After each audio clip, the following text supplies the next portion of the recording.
Hey there, guys. Alright. It's time to execute Order 66. We're on to week 66 of the Great War. Russia stems the tide. Winter is coming. This series would have been recorded while Game of Thrones was at its height. Oh boy. Really makes me feel old. It has been that long. It's already been, over 2 years since the finale? That still leaves a sour taste in my mouth. Anyways, hold on. Eventually, how long have I been doing this YouTube thing? For 2 years, and I still don't know how to be properly in frame consistently. Whatever. Anyways, and this thing isn't even close enough. God damn it. What the fuck? No. Don't worry. Professional. Anyways. Before we dive in, make sure you go and check out the links in the description box below. I would love it if you joined the Discord and followed me over at Twitch. Okay, just go ahead and dive right in. For months, the Germans had been grinding up the Russians in the northeast, taking towns and fortresses and hundreds of thousands of prisoners. But the Russians have a new tactic to stop the Germans. And this week, Russia finally stems the tide. Snow forts. That's what we're doing. I'm Indy Nidell. Welcome to the Great War. Last week, 300,000 Bulgarians invaded Serbia from the east as the simultaneous Austro-German invasion from the north continued. The Italians began a third battle at the Isonzo River. The Germans used phosgene gas in Champagne, and far to the north, German forces were threatening Riga. We haven't looked much at the northeastern front the past few weeks, so let's go there first today. After the German army had taken Vilna in September, they had repeatedly tried to advance on Riga, but had not been able to. But perhaps more important than Riga was Dvinsk. Actually, not even perhaps. The huge strategic importance of Dvinsk was well understood by both German Field Marshal Paul von Hindenburg and Russian General Ruzsky. If the Russian line was broken there with sufficient width, it would lay open the way to Petrograd, Smolensk, and Moscow. The Germans had been banging their heads against Dvinsk for weeks, but even though their war machine was mighty, Ruzsky had been reinforced from Petrograd and the Russian interior, and the Russian High Command had sent him all available guns and munitions, for Dvinsk could not fall. Now, the Dvina River and the local lakes and marshes provide excellent natural defenses, but Ruzsky had his men do something really novel here that stopped the Germans. His men dug crescent-shaped trenches with the points facing the enemy. In order to find a place big enough for a strong attack, the Germans had to frontally attack the main part of the trench. But when they did so, Russian machine guns at the crescent tips just mowed them down. Also, the trenches were very narrow and very, very deep. So the fearsome German artillery was finally stymied. Now, you might be thinking, the Germans aren't stupid. Why would they continue to frontally assault the Russian crescent trenches? Well, they didn't know they were doing that. The Russians had advanced trenches connected to the crescent that were manned with relatively small forces, whose job it was to offer just enough resistance to draw in a good-sized force of Germans. Then they would retreat to the crescent, the Germans would follow and be slaughtered. And just as this happened, the Russian artillery would strike behind the German forces to prevent any reinforcements from coming. It was brilliant. That's fucking genius. And Hindenburg had become convinced by this time that he would not take Dvinsk before the Russian winter came. So he'd been peeling off his troops towards Riga and launched a triple-pronged attack there from the south, the west, and the southwest. This was repulsed by Russian machine guns and the big guns of the Russian Navy in the Gulf of Riga. The Germans were finally being forced to withdraw, and the Great Bear was, for the time being, safe. But one country that was anything but safe at this moment was Serbia, where the triple invasion by Bulgaria, Austria-Hungary, and Germany continued. By October 24th, the Bulgarian army advancing into Serbia and Macedonia had driven a wedge between the French and Serbian armies. Hey, here's a quote I found in the old book, The Story of the Great War, about the fighting between Serbs and Bulgarians near Pirot. Here, artillery played not so important a part. Both Bulgars and Serbs, primitive, rugged fighters, threw military science to the wind and plunged into battle face to face and breast to breast. In some struggles, the men lost their guns. They picked up the boulders that lay about them thickly and hurled them at their enemies, or they gripped each other with their hands and fought as animals fight. Quarter was neither asked nor given. Witnesses state that in neither of the two Balkan wars was there such ferocious fighting, such awful slaughter, as during the encounters between the Serbians and Bulgarians along this section of the frontier. Whole companies and even battalions were hemmed in against the rock walls and then exterminated to the last man.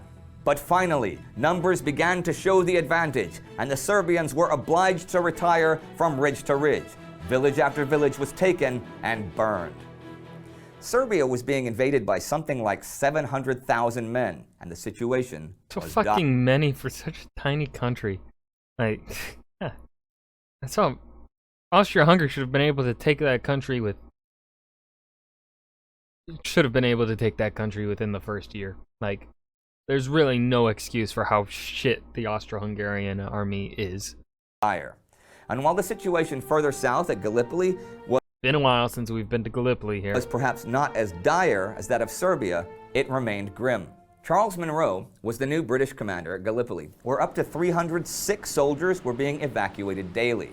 Ammunition was so low that artillery was allowed 2 rounds per gun per day. Oh. On the 28th, Munro got a telegram from Lord Kitchener asking to know as soon as possible if Munro thought they should stay there or leave. He asked each of his commanders if they were up for a new offensive, and they all said the men were not capable of more than 24 hours sustained battle. So on October 31st, Munro wrote back to Kitchener and recommended withdrawal, but that didn't happen. By this time at Gallipoli, around half of the 100,000 or so troops were unfit for duty because of illness, and you really couldn't ignore the approach of winter. They were going to need huge storage depots in case of a long spell of bad weather. Piers would have to be rebuilt to withstand winter storms, winter uniforms issued, and proper dugouts or somewhere for the troops to live. The former commander there, General Sir Ian Hamilton, who had been wrong so many times about so many things, would never again hold active command. Thing is, when you think about it, Hamilton's tasks at Gallipoli were pretty nearly impossible from the get-go, considering the terrain, the opposition, the restricted amount of both troops and artillery he had. But what was a likely failure had been really turned into disaster by Hamilton. His blind optimism, his ridiculously complicated plans, his refusal to report the seriousness of the situation there to Kitchener were gasoline on the fire. Even so, had he been a brilliant general, he would likely have made minor tactical gains. Munro was a different kind of man. A practical soldier who had served on the army staff in the Boer War, had then been the commandant of the School of Musketry at Hyde, seriously, musketry, and made Major General in 1911. In 1914 and 1915, he had served first as a divisional commander on the Western Front, then promoted to Corps Commander, and finally to General of the newly formed Third Army. At Gallipoli, he was very aware that part of Hamilton's failure was because of his disinclination to say anything unpleasant to Kitchener, and he resolved to be blunt. But still the men remained. If it was a war of attrition, then it was mostly attrition by illness at this point, since the fighting was pretty much over. A real war of attrition was going on, though, over on the Western Front. The French offensive in Champagne was now over a month old, and the French casualties were tremendous, both at Champagne and at Artois, and at this point, over 150,000 men. French General Joseph Joffre had actually abandoned the idea of a breakthrough in early October and intentionally pursued a war of attrition since the Germans were outnumbered 2-1. But their defenses were formidable. The death toll mounted day by day. A side note, on October 27th, Britain's King George visited the French armies there at Champagne. The following day, he was thrown from his horse and injured fairly seriously. And another side note here, this one from the Italian front, where the Third Battle of the Isonzo River was in full swing. On the Isonzo front, there was an epidemic of cholera, which forced the Italian commanders to often isolate entire units. Paratyphoid was also epidemic. One soldier who was affected was Private Benito Mussolini, the socialist editor and future leader of Italy. Whoa, Mussolini? Never heard of him. He wrote in his diary, rain and lice. These are the two enemies of the Italian soldier. The cannon comes after. Now, his trenches were on Mount Nero, 6,000 feet above sea level. And he also pointed out in his diary that his army doesn't take fortresses by force, they must take the whole mountains. This was a pretty good observation. The casualties were piling up as, aside from the main attack on Gorizia, there were Italian offensives spread out along the whole line, which diluted and blunted the effect of the attack. The Austrians held the high ground. And the week ends with ongoing French and Italian efforts producing thousands of fresh corpses, the Serbs and Bulgarians fighting like demons, and the Russians brilliantly stopping the Germans. I do wonder what would have happened if the Germans had broken through at Dvinsk. Could they have reached Petrograd before the winter? This is a good time to look at all the war zones, because last year we saw the wasteful death, disease, and misery that came from being unprepared for winter campaigns on all European fronts. Whole armies obliterated, hundreds of thousands of men freezing or starving to death in the ice and the snow. Let's hope at least some of the leaders have learned from the past, for this is the plain truth. Winter is coming. And if you want to see how last winter Austrian Army Chief of Staff Konrad von Hotzendorf sent his armies through the Carpathian Mountains in the depths of winter with cardboard-soled shoes, where many of them were actually even eaten by wolves, you can I fucking completely forgot that they were getting eaten by wolves. Check that out. And man, we've already gone through so much that 1914's winter is a year ago. Sheesh. Really doing these like 2 a week like this is throwing off my concept of time so badly. Like, but if I did these once a week, then I would never finish this fucking series. I honestly don't know if I'll be able to finish this series because, you know, at the current pacing, it'll take 2 years. And I'm not gonna watch 2 weeks in a single episode. I don't think that'd be good. That would take too much time for me to devote to just one video. And these videos don't get many views, so like if I were to do 2 a week, that's time cost kind of thing is what I'm dealing with. So yeah, that's why I'm not gonna condense it even more to where I'm watching 4 a week or whatever. Just sticking with 1 week per episode.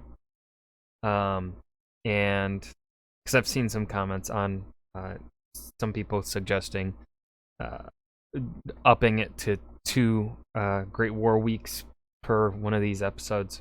Not gonna do that mainly because of the time cost kind of ratio when it comes to these videos. These videos don't get many views, and typically they also get limited ads because of the content within them. So because of that, yeah. But so far these videos at least are a consistent predictor on views. So, you know, and I'm stubborn, so those 2 reasons are why I'm keeping the series still alive. But if the views on this series reach a point where it's really low, consistently, which I'm afraid will start happening maybe once we get above week 80, I'm guessing. I'm kind of feeling that might happen. If it gets to that point, I might have to stop the series just because this do be a good chunk of my income. Because I'm a teacher, substitute teacher. Yeah, sure, TMI there on my life here at the end, but this was an okay week. Not the greatest, but then again, winter tends to, I feel like, slow things down. So we'll see how the next few weeks progress. Hope you guys enjoyed. Remember to hit that like button and subscribe for more, and I will see you guys in the next video. Peace.